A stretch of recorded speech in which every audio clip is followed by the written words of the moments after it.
You may already be familiar with the Oppo Find series smartphones. They were the top of the line phones bringing camera tech like we've never seen before. They seemed to be on top of their game back in the early 2010s, and then they suddenly stopped until they came back with the Find X, the revolutionary phone with no fingerprint sensor and this motorized camera array on top.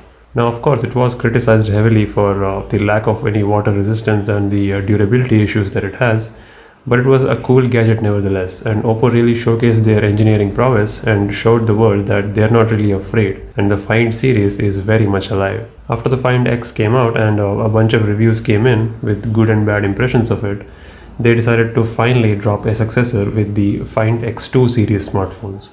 Now, this phone has already been out for like 2 months now, but I just got a notification from Amazon that it's launching in India here in Amazon.in for the price of 64,990 Indian rupees. That's strikingly close to the price of the iPhone 11, and that got me thinking.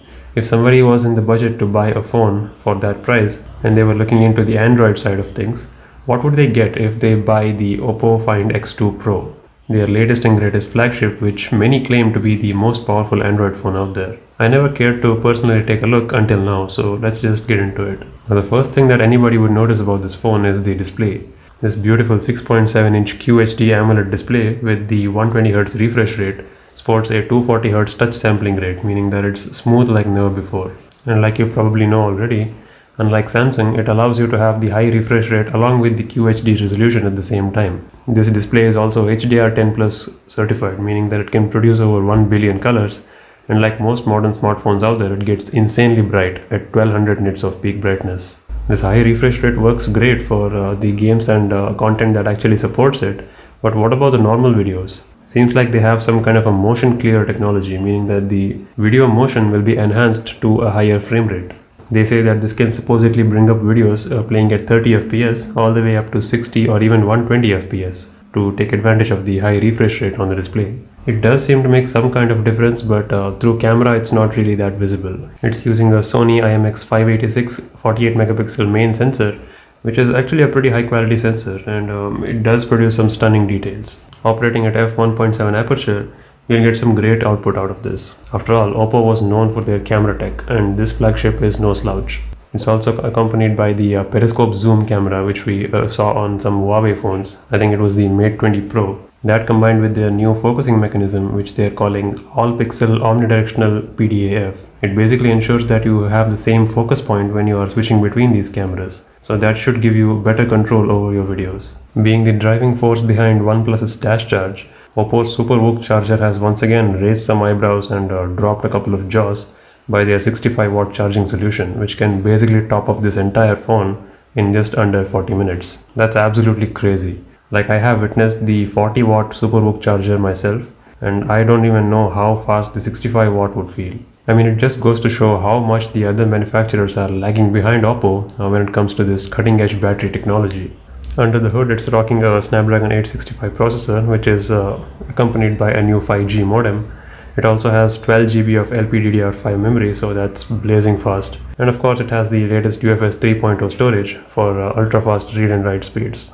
Now, obviously, specs aren't everything, but judging by these numbers, this is absolutely one of the beastliest phones out there. The 32 megapixel punch-hole front camera should suffice for all your needs, but it's kind of sad that they went back with a more traditional camera setup this time, as opposed to the crazy motorized mechanisms that they did with the original Find X. I guess they wanted to play it safe this time, and as a result, since the phone doesn't have any moving parts, it now has full IP68 water and dust resistance. I mean, they're really setting themselves apart here with this new vegan leather back. I mean, it's just a clean way of saying that this is fake leather, but it's definitely a very high quality material, and the fact that you don't have to kill an animal for its skin just to make a stupid phone is a good thing. Now, it seems like a whole package. I mean, it has great powerful internals, dual mode 5G, an under-screen fingerprint sensor and everything. But my biggest concern is this display. Oppo doesn't have really that much experience with curved display, and the one on the Find X wasn't all that durable. And Oppo's software seems to be compensating for the accidental touches a bit too aggressively, so much so that it's even affecting the back gestures that they have on their screen. Like swiping from the left or right to go back sometimes gets rejected because it's thinking it's an accidental touch. So yeah, this can be fixed with software, but Oppo does have to work with it. I'm not really blaming them because they didn't have the time and expertise that other companies like Samsung have had with the edge displays. So this borderless design, even though it looks amazing, does pose its own set of challenges for the company and thereby to us as well. But regardless, it's cool to see such a phone hit the market and offer some serious competitions to the big boys. Not that Oppo is a small player or anything, but it's just not a very well-known brand in the higher segment. They are well known in India for making the budget-centric phones like those selfie phones that they used to make. I'm so glad that they're over that phase of making crappy front camera phones. Now they're back to their roots, innovating and making beastly phones once again. Anyway, that was my take on the Oppo Find X2 Pro. What do you think of this phone? Do you know anything about it that I should have known? Did I miss an awesome feature of this phone? What phone are you using right now? Let me know in the comments down below. And with that said, until next time, take very good care of yourself and I'll see you soon. Cheers.